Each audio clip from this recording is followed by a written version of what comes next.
missing boys may be in extreme danger. A frantic search in the town of Morenci. The search for 3 missing boys growing more desperate with every passing hour. We know their dad.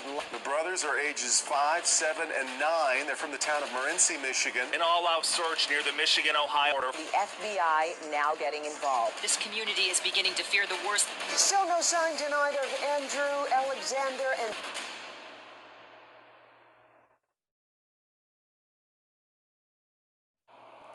This is where it all began.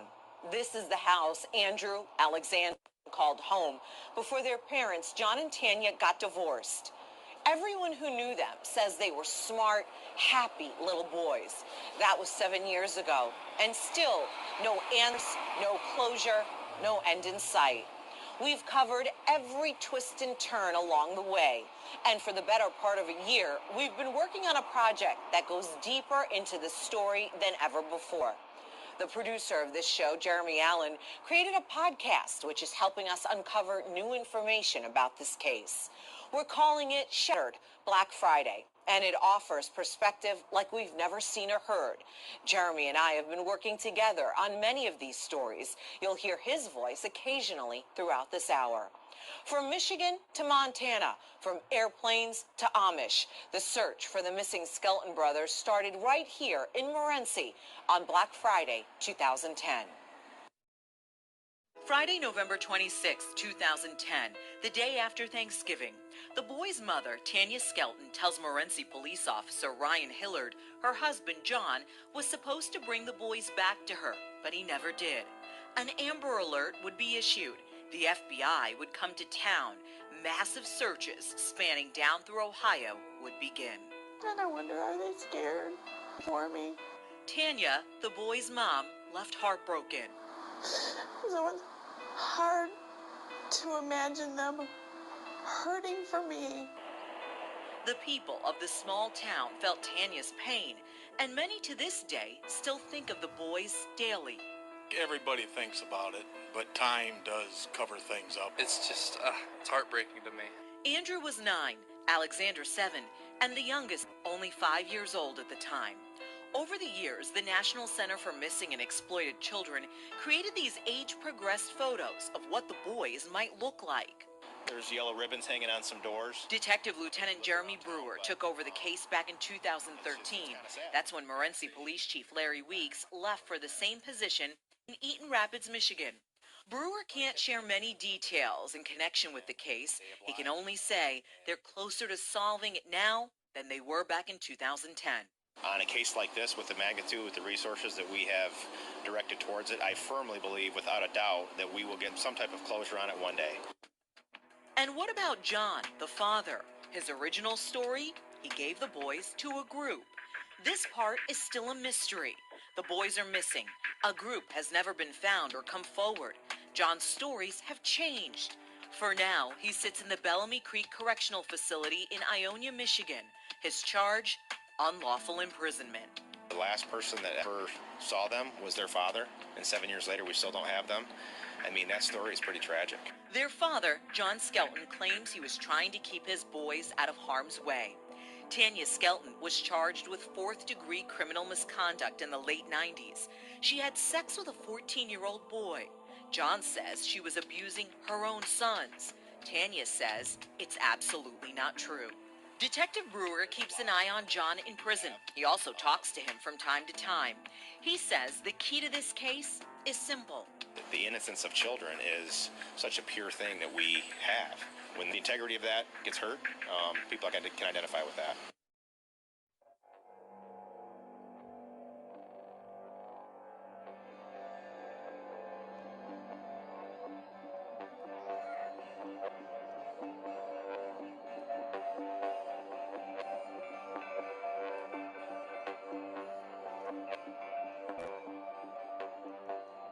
This is his Facebook page, and it says, "I love my wife very much. May God and Tanya forgive me." Why would he not come to the family? You know, if you need to take the children somewhere, why take them to somebody else?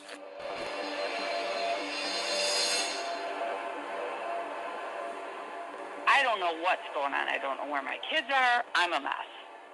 I don't know. Are my sons laying in this house? Did he flip out and do something? I don't know what's going on. I don't know. I know that their dad is now telling the hospital he tried to kill himself. Where are my sons? What have you done to them? He's the one that holds the key. Are you okay with not seeing your kids anymore? He is the one that can make this all be solved. Prayers tonight for Andrew, Alex, and brothers. Police say remain in grave danger the longer they go missing. This is the boy's father, John Skelton. His sons were last in his care Thanksgiving Day. There's part of me that wants to think that there is someone else that helped, and eventually the guilt will get to them. He took those boys out of harm's way. If anybody else knows something besides John, I would say it's them. Them boys, they ain't no problem, them boys. His boys are safe and sound. John's parents, John's sister, have never contacted me after that first day. That's suspicious to me.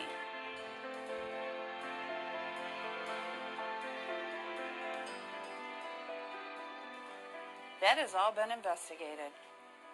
I was investigated, I was interrogated as well. My house was searched, my computer was searched, all of my stuff was gone through as well.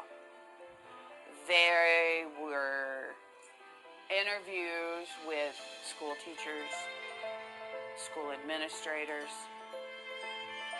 church people, friends, all kinds of people.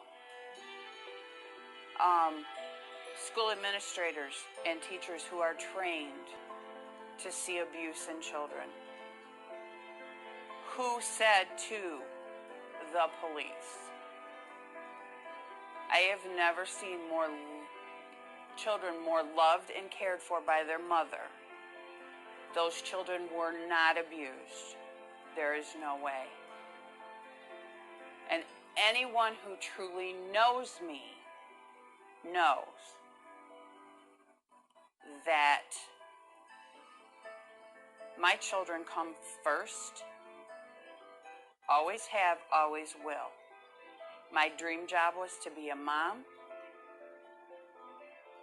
and within the first year of getting married, I was pregnant for my first child. And this year marks 30 years that I've been a mom. And it is the greatest job in the world. And now I get to be a grandma too. But to say that I abused my sons kills me. I made a mistake in life, and I paid that price and asked forgiveness and moved forward. John knew that before he met me. He knew about it before we ever started dating. And that,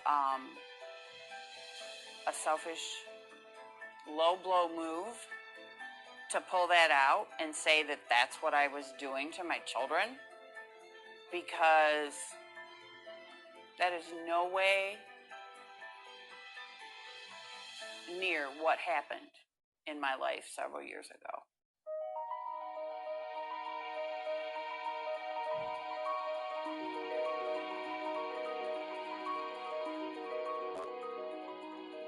Or that I can talk about my boys and share their story, the greater chance that that one person that we are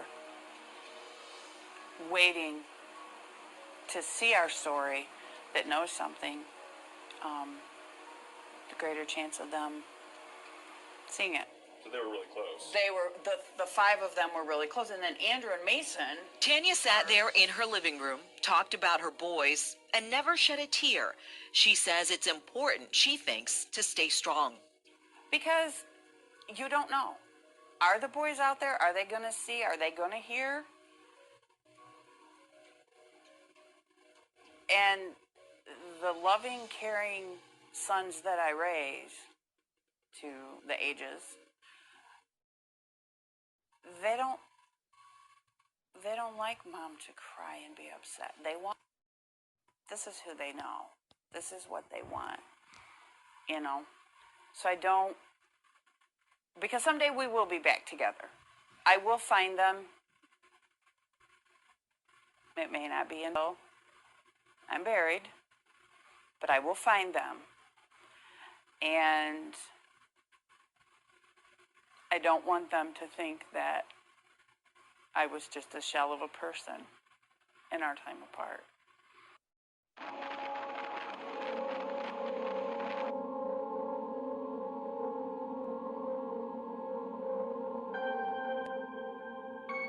If you were going to dispose of someone, that was a very good location. Every time I come here, it's an emotional time. It's very difficult because I just can't imagine what happened to these boys and what John may have done to them or done with them. And so, yeah, it's very difficult. Still to come, he's baffled investigators for years. John Skelton reveals what his last night with his boys was like.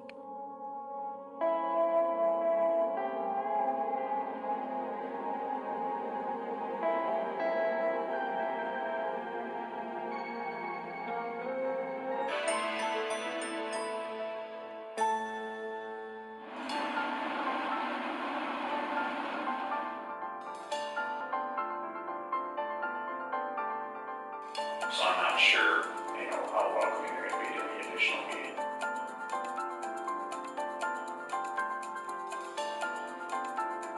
The thing that's most forefront in my mind, to be honest with you, is that they're just not found.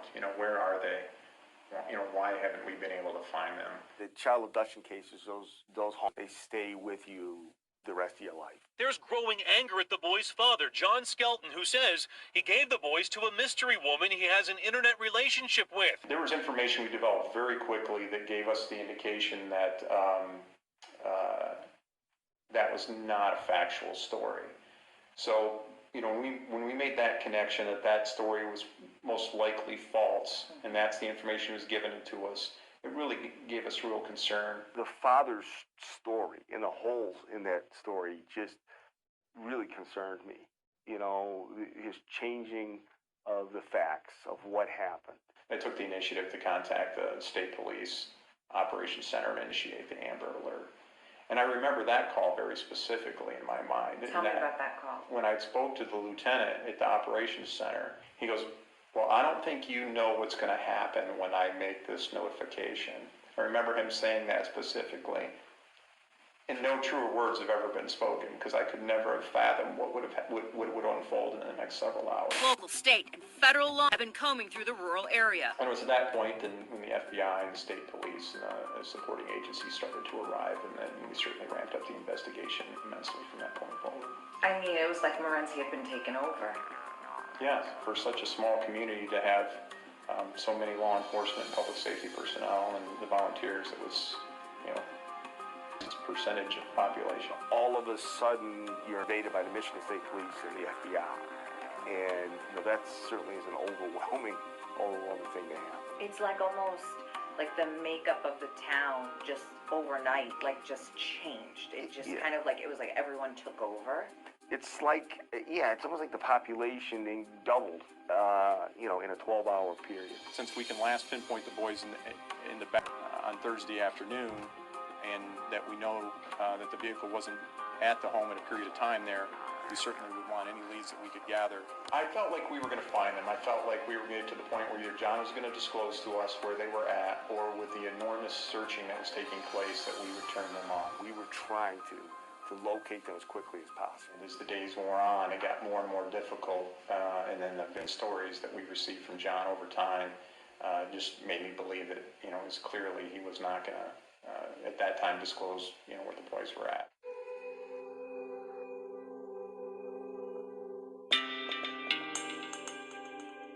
One of the challenges that I had in leading the investigation was that we continued to have people looking for them in, gas stations, and donut shops, whatever, flea markets.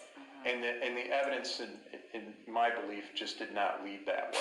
She believes she spotted Andrew Alexander and Tanner here at the flea market with a woman matching the description also given by another Ohio woman, a worker at a donut shop in Sandusky. We had a good feeling early on that maybe they were out there.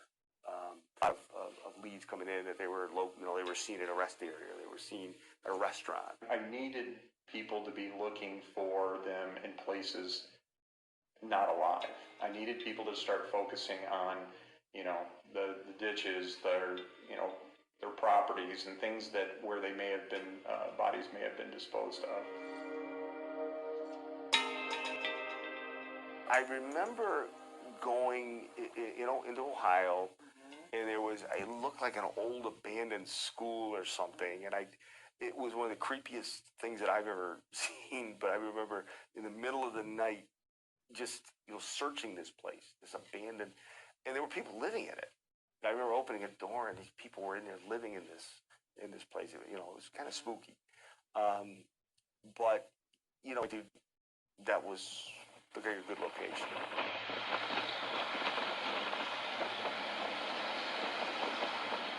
It's around 4:29 that on Friday morning that John's phone is located moving down into Ohio.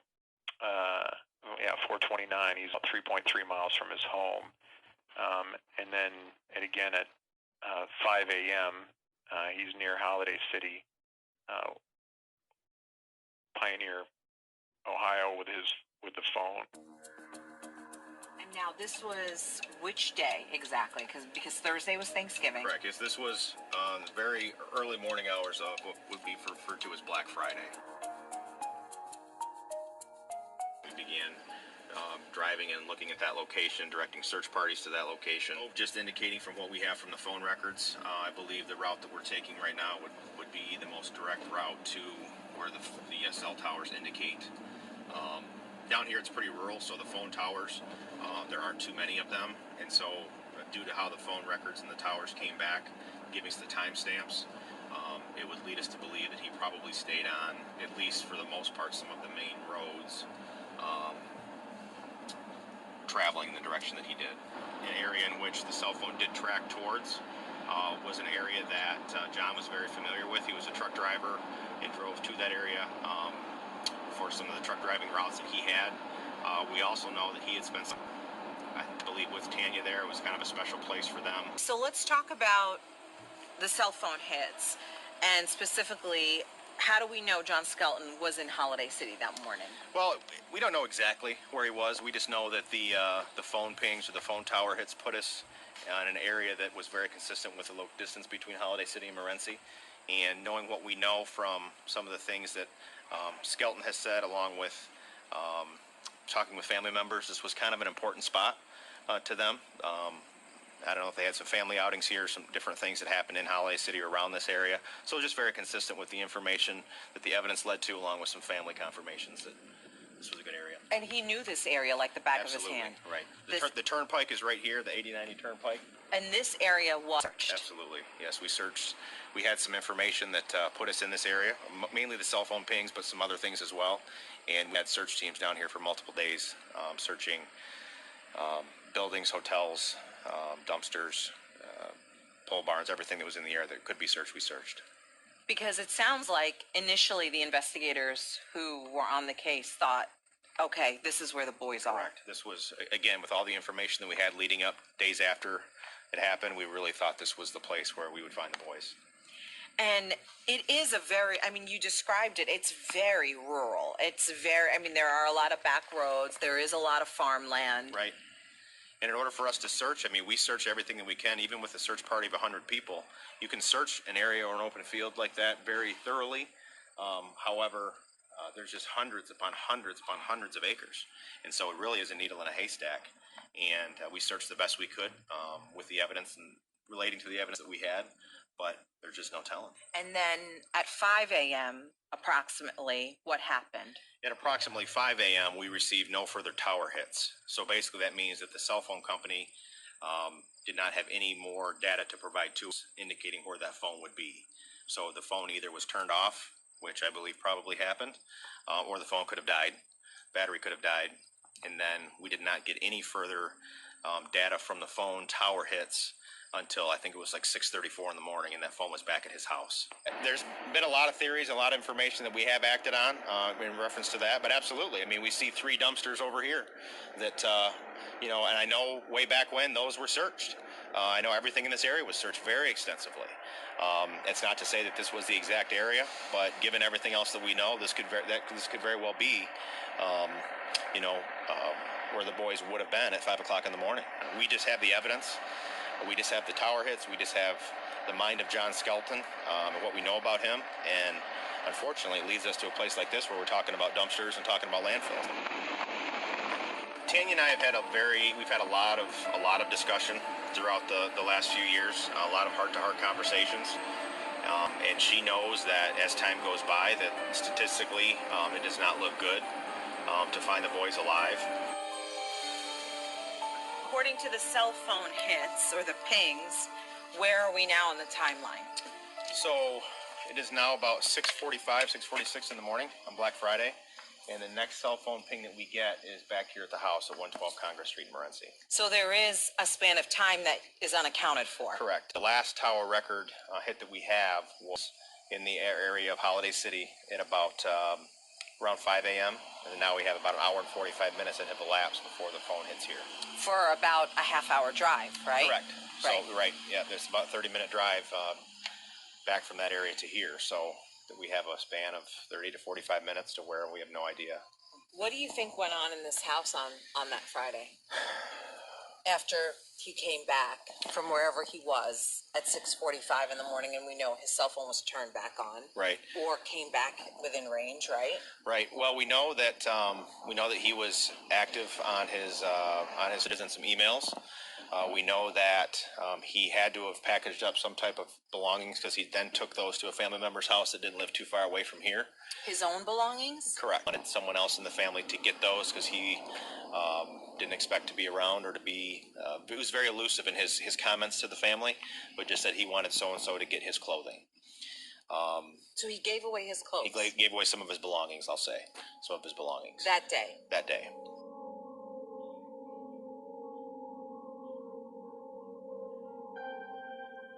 I really did believe the boys were safe and that maybe they were with someone in the Amish community because it made sense.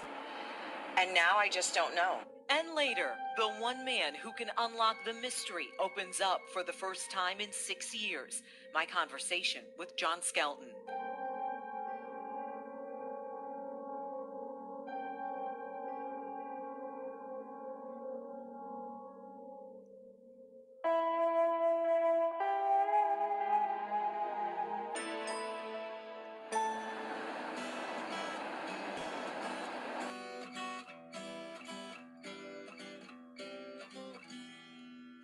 Much of the speculation around where Andrew, Alexander, and Tanner really could have gone focuses on Amish country and if their father, John, really could have taken them there. Amish communities have settled all over Michigan. There are even more in Ohio, Indiana, and Pennsylvania. John originally told investigators he gave the boys over to a group so they could be safe. And like all the leads they followed, detectives also closely examined this theory. Was it likely? They really didn't know.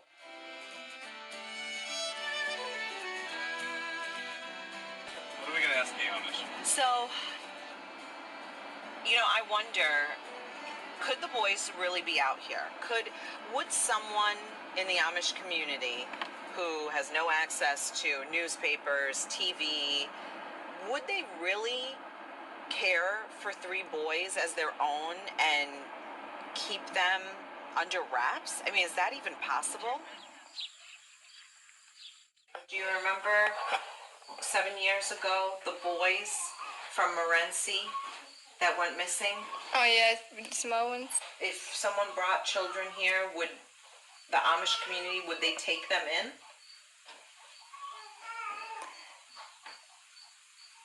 It could be, yeah. The Amish might care for children who were dropped off, but they'd know these children. They'd know they were boys from Morenci. I think they would probably call the police or someone. So John Skelton's story about dropping the boys off was starting to sound even more far-fetched than ever. But this was just one person's opinion. We read a lot of papers, yeah, as far as we know what's going on. We stopped off at a farm just off a main road. We meet Jason, who's open and inviting. My mom told me you can go ahead and look at the house. You want it? Jason tells us his father built this home, and his family has lived here their entire lives. Hi, hello. We're greeted by Jason's family. They show us around their home. They show us their newspaper, the budget, and we start talking about how probable was it the Amish would take these boys in. And I don't think that anyone would do that. No, our churches and families, we're all together. Everybody knows what everybody does. We're all back and forth, and I don't believe so. But that'd be strange if all of a sudden there'd be 3 boys in the area and everybody would wonder what there was. Yeah, I've been here all my life, and I've never heard of something like that. While the Amish don't seem convinced, no one is ruling out the possibility. Making sure. I would disagree. We don't need to hold you hostage. You guys can get up and move around if you want to. Did any of you think that as we come on this 7-year anniversary that we would still be in the same position in terms of the investigation and where it stands? No, I didn't. Begin to imagine the searches and in those initial few days. Can you describe for me what that was like? Was it chaos? Was it... I think some of it was well organized, but then you'd get those little tips and it would bring back that glimmer, you know, and so you would rush to wherever that scene was or that tip was, and then the letdown would occur again. It was a roller coaster. It was with defiance that we were met. When we were seeking information that could resolve this case, the stories weren't consistent. And we believe that we weren't being provided truthful information after substantial effort. So that our frustration was high, but we had to do what we needed to do as professionals.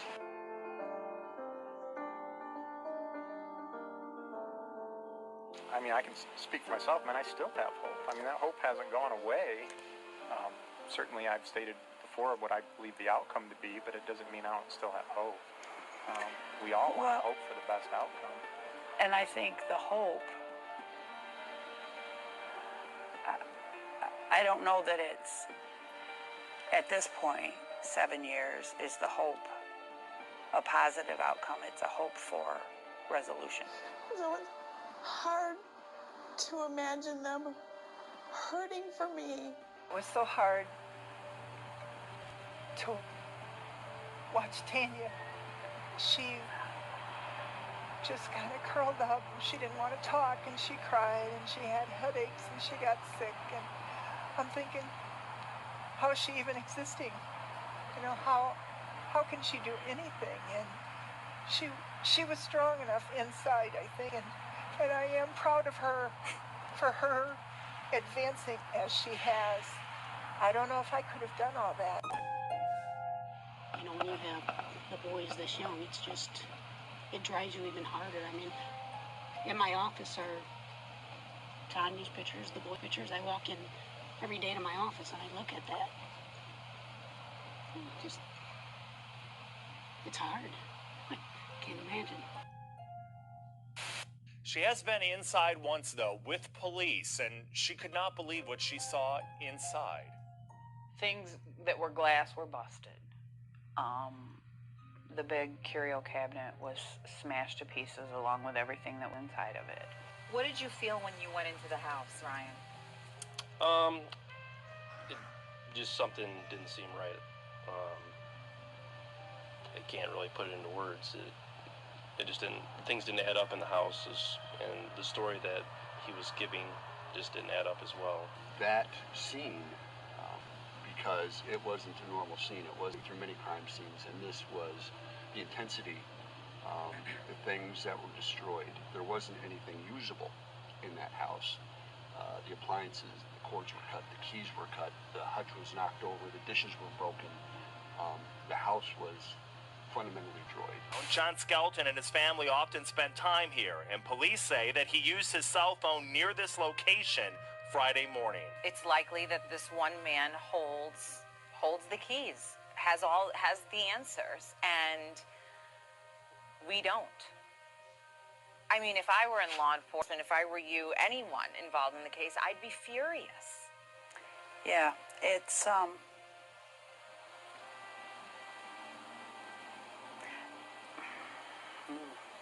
yeah, furious, angry. Who I am now, if I could, yes, have a minute with him. Would you want to talk to him, Tanya? I think so. I want to remind him of his sons and the happy times and all the things, and want answers as to why you would do this to our sons, your sons.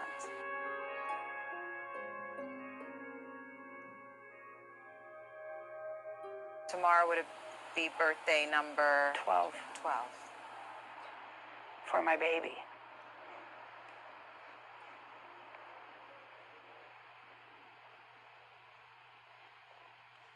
Wonder,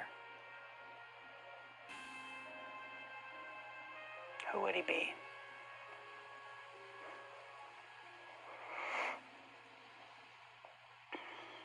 What does he look like?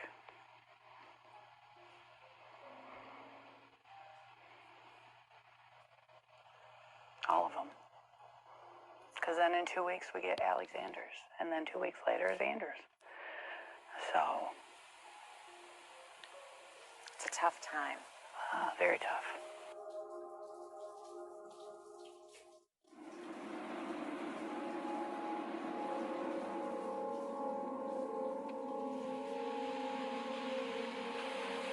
They're missing out on two grandparents that love them and an aunt and a daddy that loves them dearly. The belief is that they're safe, right? I believe that 100%, yes. Who's going to get the last laugh?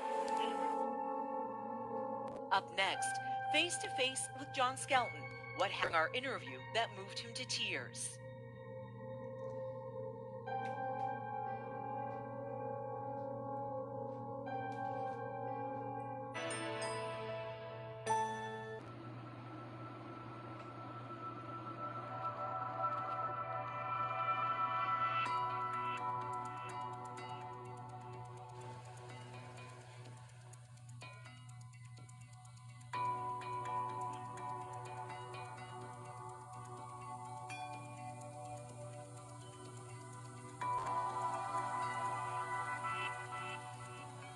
He says they're safe and sound, a very specific message John Skelton asked his parents to share during the first visit they had with their house here at the Lucas County Jail.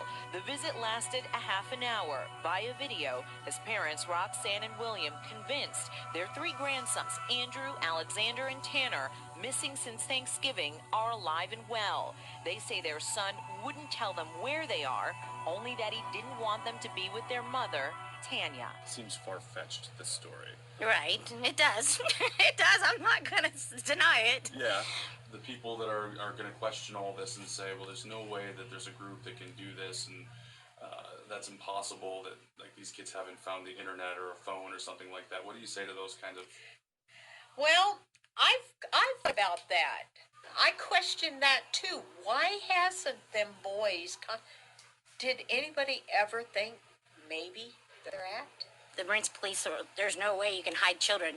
Well, I pulled up 186 cases of underground children that have been hidden. A few years back, I was down here in Jacksonville. I was filling up one of my other truck with fuel, and I was had my back there, and a gentleman come up behind me, and he asked me not to turn around, and said, "I know of your plight.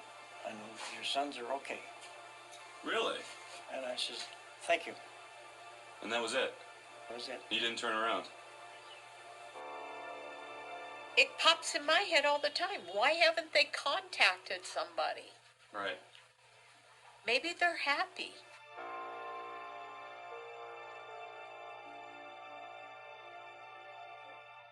They would bring him into the courtroom, no clothes on, and it hurt so bad that I couldn't watch it anymore. And I told my husband, I said, John, I've got to go up there. They were treating him so bad. So bad. He said to tell you that his boys are safe and sound. His kids are fine. I know this as a grandmother. I have a grandmother's heart, and I know this. I don't know where they are. If I did, they wouldn't be there. But Right. Because that's what I was telling Lucinda. I said, well, even, like, if the story's true with John, because I don't know. Yeah. If the story's true. I don't know. Right. Well, they say it's 100%. Do you feel 100% that John gave the kids to somebody? Yes. You do believe that? Yes. And you believe that those kids are safe with Yes. whoever that group is? Yes. You're 100% confident that your son is telling the truth? Yes. And I think that's the important thing in all this is, I think everyone's waiting to find out if John's telling the truth, right? Of course they are. Yeah. And then who's going to get the last laugh? So you believe that to this day, those boys I are fine? believe those boys are fine. You believe that, or do you? I believe it. I believe it full in my heart. I believe it totally, 100% that them boys are fine. Is there a victim, or is it just the boys that were victims in a kind of a messed up household for a little while? I think only the boys are the victims because they're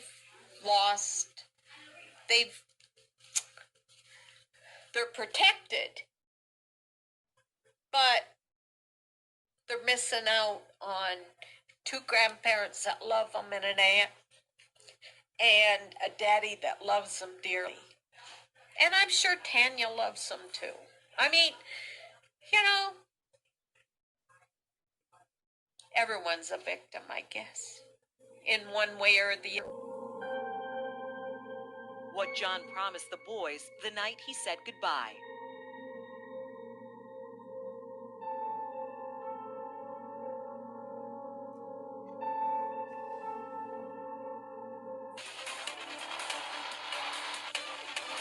Breaking news at this hour along 75 near 7 Mile. Landlord-tenant dispute turns deadly.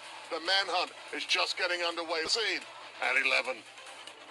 Also tonight, what caused dozens of cases of Legionnaire's disease in the Flint area? New studies claiming to have some answers. Ben? Kim, widespread snow on 4 Live radar all across the area. That's going to leave us with a couple inches overnight, but it's not the only time we're going to get snow this week. More on that next at 11. Unbeatable. It's been many years since we've talked to John until recently when he came out of segregation and reached out to us to share a glimpse of what his life has been like.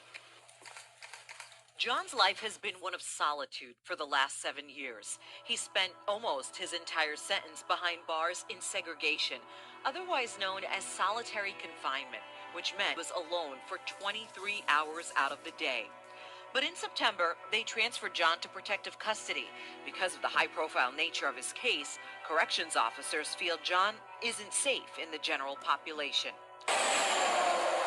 Sources tell us John has had little or no contact with his family. In fact, his mom, Roxanne, has visited him in prison only twice. Both times, she could only talk to John from behind glass. Back on October 4th, John reached out to us. He sent us this letter. This was the first time in more than 6 years we'd heard from him. Dear Sandra, I'm doing okay. My vision is rapidly going. As far as how I'm being treated, I was put in segregation for 4 years. I never did anything wrong, and it was never explained to me why they felt I needed to be in segregation when every other prison I was in general population. Just recently, on September 30th, 2017, they let me out of the segregation. Now, out of segregation, John had access to a computer and email. We exchanged several messages back and forth. We set up a time to talk on the phone, and twice, John left us sitting and waiting. Detectives say John likes to manipulate and control, and this time, we saw it firsthand. he has a need to be in control and a need to be in charge of any given circumstances. And being in prison, you don't have a lot of that. And so when he does have the opportunity to exercise his right to be in control of the situation, you know, it's not surprising that he said one thing and did another. Then John put us on his visitor list. We set up a date and headed out to Ionia. I'm hoping John follows through on his word and does in fact meet with us. He has said he wants to share his side of the story. Continue on to East Grand River Avenue.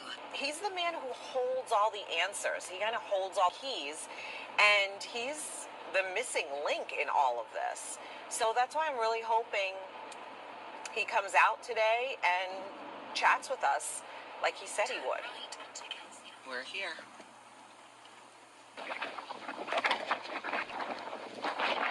I walked in with a notebook and pen, which I was told wasn't allowed. We weren't allowed to record our visit in any way. Okay, we'll see what happens now. After several trips to the car and back, I finally made it through to start going through the security check. That's when a female officer searched me several times. I went through a metal detector. She patted me down twice, then asked me to take off my boots so she could inspect those from the inside. They let me put them back on, gave me a badge, took my driver's license, and lastly, stamped my hand with invisible ink.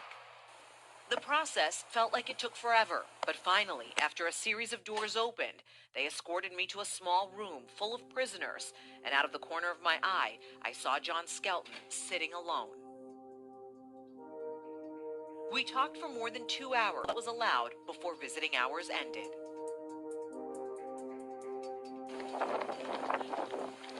Remember, we weren't allowed to bring any of our cameras inside prison, so all I had to rely on was my memory. I couldn't get back to the car fast enough, so I could get everything I was thinking and feeling on tape as quickly as possible. You can tell my adrenaline was pumping. I think I was in shock more than anything else. Shock that he followed his word and he showed up and he was there. I walked in the room. We made eye contact. He shook my hand and he started sobbing, which caught me off guard. John apologized for crying. He said he was so emotional because he couldn't believe he was having contact with Next to him, I didn't realize we would be in such close proximity. We were side by side the entire time, and to my surprise, John wasn't wearing any restraints. His handcuffs, belly chain, and shackles had all been removed. I asked him about the boys right off the bat. Through tears, John said, I missed their voices. John said they loved picking vegetables. John said, you could ask anyone in Morenci or any of the inmates here. They will tell you I was a good dad. I would never hurt my boys or anyone. On their last night together, which John remembers as being the Wednesday before Thanksgiving, John says he made the boys their favorite meal, fried chicken, and a cake to celebrate Andrew's birthday. John said they all ate dinner together at the table, then a karate movie before going to bed. John says he had already made arrangements with a group he calls the Underground Sanctuary to give the boys away. And on Thanksgiving night at 10, John says he watched as 2 women and a man who looked like he was in his 60s pulled up to the house in their van to take Andrew, Alexander, and Tanner away. So do you know the location or whereabouts of your children? No, I do not. John's story sounded familiar, and when we went back through our archives, we found this from one of John's early court appearances. Who were they accompanied by? A person in a van.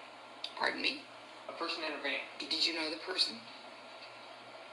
I knew the organization, but I didn't know the person, no. What organization? The organization. John says he told boys they were going to have a better life with a new family who lived on an Amish farm in Ohio along the... John says he promised the boys their new family would buy them the farm boots they'd been asking for and let them ride on a tractor whenever they wanted. Breaking down in tears for the 4th time during our interview, John said he regrets giving his boys away.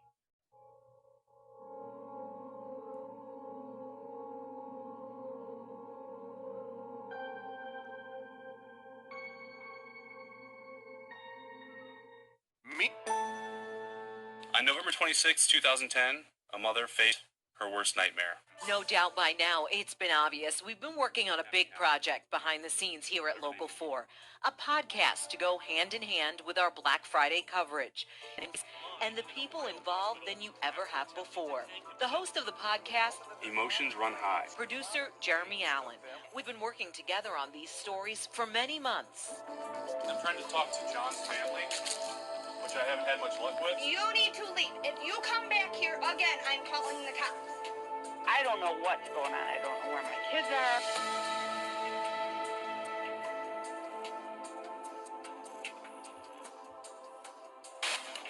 News from Montana. That's where the discovery of remains believed to be 3 children has drawn the attention of Michigan. It's a possible new development in the case of the Skelton brothers, missing since 2010.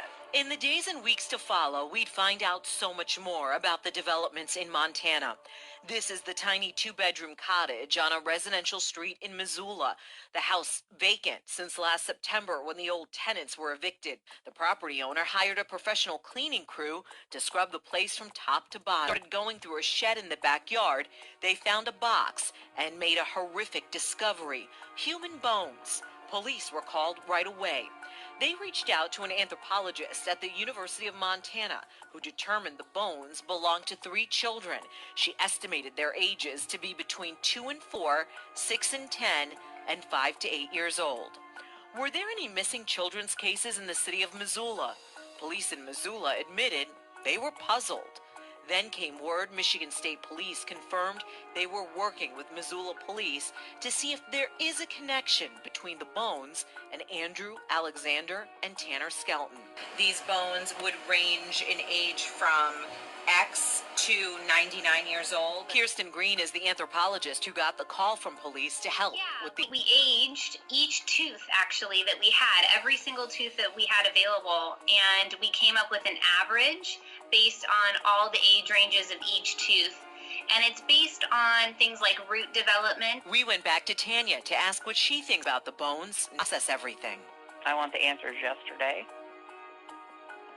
I don't dwell on it a whole lot, because until I have answers, I don't need to put myself through that type of unnecessary stress. We won't know the results of the testing for many months, possibly even as late as June. Until then, the folks in this town and the family will be waiting. From all of us here at Local 4, thank you so much for joining us, and good night.